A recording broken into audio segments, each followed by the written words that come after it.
Hello mga motorista! Welcome na naman sa isang Motorista Adventures the video. For this episode, papakita ko sa inyo yung ating 2024 Fortuner Q. Pag-usapan muna natin yung pricing para malaman nyo na. 2,204,000 for this Fortuner Q dito. So ano kaya yung mga specs and features nito? Tara, simulan natin.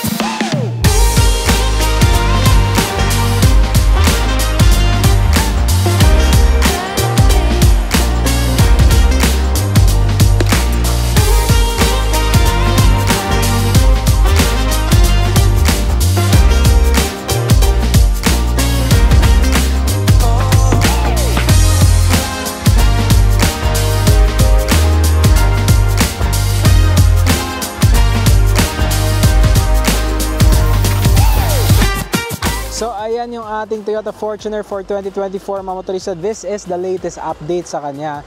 And kung titignan mo yung forma ng ating Fortuner, very LTD na siya ngayon. So if you like that look sa LTD but gusto mo siya on the Q variant, ito na yun, no? So you get best of both worlds. The LEDs from the Q model, which are LED bi-beam projectors, parking sensors right on the sides. Yan, so that's front parking sensors. You have your Toyota logo which houses the radar. And then here sa ilalim you have the front camera. Okay, this color is the black, no, na color nitong Q. I think wala pang may-ari nito. So if you are interested, no, so you can come here to Toyota Cagayan de Oro or call them, check if this unit is available.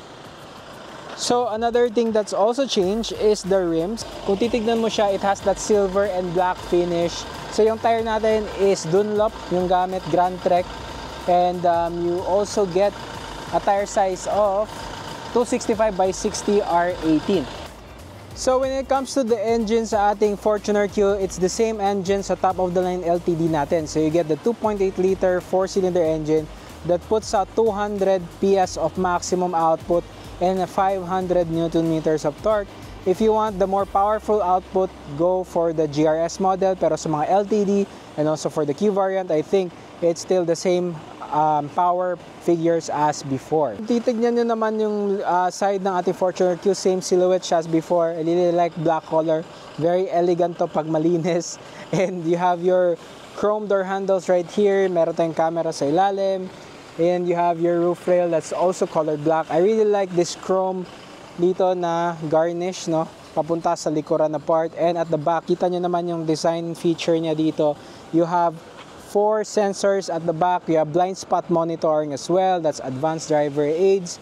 Meron kang integrated spoiler, high mount stoplight, shark fin antenna, Toyota logo, rear wipers, and yung ating tailgate, it is powered, no. So that's really convenient and very easy to open. Disc brake din siya, okay? So that's really nice as well. So ngayon mga motorista, nalaman niyo na yung mga exterior na bago dito sa itong Fortuner Q. Ngayon naman, punta tayo sa interior. Let's go over the new things for the 2024 Fortuner. Tara, samahan niyo ako. Let's go.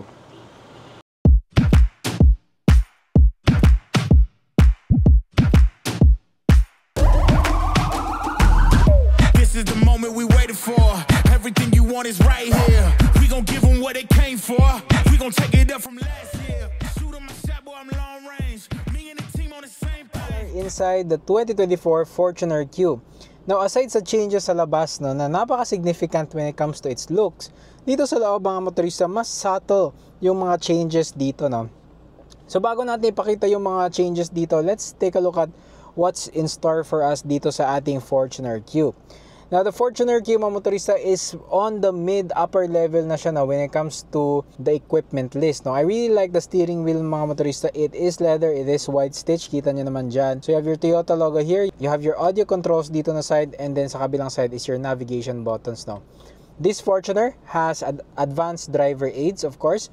So, meron siyang adjustment for our adaptive cruise control. Meron siyang lane departure alert. And ito yung para set and reset mo sa iyong cruise control, just like any other Toyota product. Paddle shifters for the Fortuner Q, 6-speed automatic pala siya. Ito yung ating shifter dito. So PRNDS, so plus minus, pwede mo nang gamitin yung paddle shifters. When it comes to the controls for the windows, no, typical knobs and switches dito, one touch up and down for all the windows. That's quite a nice feature to have, very convenient yan. Pagdating naman dito sa ilalim na part, mga motorista, kita nyo din na we have parking sensor on and off button. You have your button for our 360 degree view camera. Pindutin natin. And as you can see, mga motorista, you can clearly have a visual sa surround view camera ng ating Toyota Fortuner. Not the best in class. Not really a fan of the pixelated na display niya. Although I really like this new head unit kasi mas HD siya than the competition. Pero again, they have to upgrade this kind of resolution kasi it's not detailed. Though you have a 360 view here, it's really hard to pinpoint some of the details when it comes to this image. But when it comes to the infotainment system, I think this is a really good infotainment system. This is a 9-inch display. As you can see, very crisp and clear, high definition display, which is really nice, and this has Apple CarPlay and Android Auto, and I do think it is all wireless capable, mga motorista. Now dito naman sa ilalim part, you have dual zone climate control right here, and Qi wireless charging dito, mga motorista, you can turn it on or turn it off. Cup holders dito, you have engine push to start pala here, and eco, normal, and sport modes. You have your traction control button off here, standard handbrake, hindi pa siya electronic parking brake like the competition. Armrest is leather, Fortuner na name dito sa ating top compartment. Ayan siya in leather. Dito sa ilalim, damp, and meron siyang locking feature dito. Okay, for added security. I really also like na auto-dimming rear view mirror na siya. LEDs na din yung ating mga dome lights, I think this is new for the Fortuner Q. Aside sa infotainment system natin na mas malaki and mas magandang tignan. Ayan, sunglass holder is there. And the vanity mirror meron sa driver. And of course, meron sa passenger side. Now, steering adjustment, you have up and down, and then forward and back, so full adjustability there. Meron tayong cup holders dito sa side. You have speakers on either side, dito sa harap, so 4 dito sa harap, and then 2 sa likuran na part. Okay, so the seats are really nice, it's leather. Unfortunately, hindi siya perforated. Umupo na ako dito for quite a while, mga motorista, It's been around 2 minutes na umupo ako dito, and pinagpapawisan na yung likod ko, just because medyo mainit, and then hindi siya perforated yung ating leather. Basic safety feature, meron siyang 7 airbags, which is quite good. You have traction control, stability control, hill start assist. So you have all those basic safety features which complements the advanced driver aids. Okay? Automatic pa din yung headlights natin. Automatic on and off. I'm not sure if this is auto high beams. Yung leather natin is just black, and then meron siyang white stitching. Very elegant, very simple. This is their latest update for the Fortuner for 2024. Let's go to the back. Let's take a look at ano yung nabago dun sa likuran. Unfortunately, wala pa tayong mga ports dito. You only have to plug in your USB here, which is not ideal talaga. I don't like plugging in stuff here. Kasi meron kang flap dito, meron siyang USB Type-C pala, okay, and Type-A. But if you want Apple CarPlay, I bet mas maganda, wireless mo na lang, kaysa dito mo ipa-plug. Napakagulo nito sa cable, di ba? Kung OCD kayo, hindi pwede yan. Okay, so dito sa likod ng ating Fortuner, you have gray finish here. Again, you have your toggle switches for the windows, speaker dito. Again, this is quite new. Meron siyang USB port here na wireless charging. Unfortunately, hindi siya Type-C, Type-A siya, pero it is fast charger. 12-volt accessory outlet kung gusto mong gamitin yung sarili mong charger, kung meron ka adapter. So again, these seats are forward and back slidable, and meron siyang armrest na pop out.